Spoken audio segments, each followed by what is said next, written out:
May pinasok naman ako ng pwedeng pagkakitaan pero bago yan, hayaan nyo muna ako magpakilala sa inyo. What's up, tropa? Ako nga pala si Jepoy. Tamad, pero may pangarap sa buhay. What's up, tropa? Umagang umaga, alauna na ng hapon. Pinasuyo ko muna dito sa pinsan ko yung com shop habang wala pa may naglalaro. Bali sa lutod-lutod ko pala kukunin yung pinareserve ko na chicharon na ipapadala ko sa pinsan ko sa barko. Tapos pagdating ko dito sa Bailan, meron pala sila dito yung checkpoint kaya huminto muna ako. So guys, huminto muna ako dito kasi may checkpoint.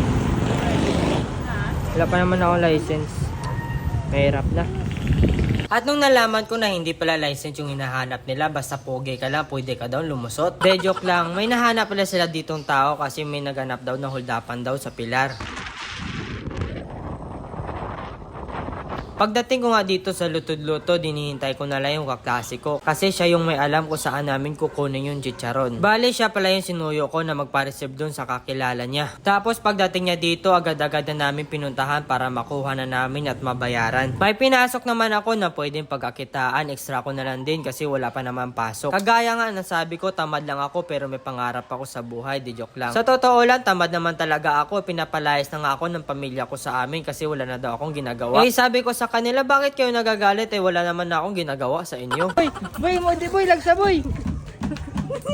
Pangi. Sunod. Boy. Boy, ano, business. Matapos ko pala to makuha at mabayaran, agad-agad ako umuwi kasi mag-isa lang dun yung pinsan ko nagbabantay. So guys, kakarating ko lang pala. Bali, ito na pala yung kinuha ko dun sa lutod-lutod. Bali, papadala ko pala to sa pinsan ko sa barko. Tapos ibibenta niya dun. Bali, siyempre may tubo din ako. Business minded ba? Ito na pala yung nakuha ko kanina, chicharon sa lutod-lutod. Bali, gagamitan ko pala dito na seal machine para sure talaga.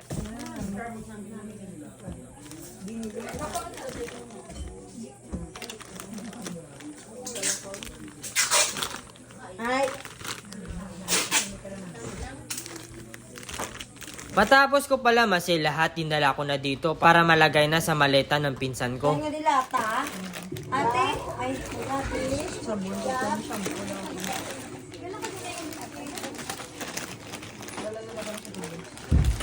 Abi na din yung iba. Ito na ako bakal ko rin.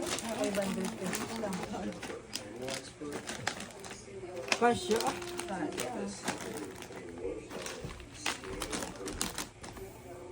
Yan na. Alright. Hindi na siya mag-stop kung hindi. Matapos pala namin maayos yung ipapadala namin sa pinsan ko, nagpaalam na ako dito na umuwi.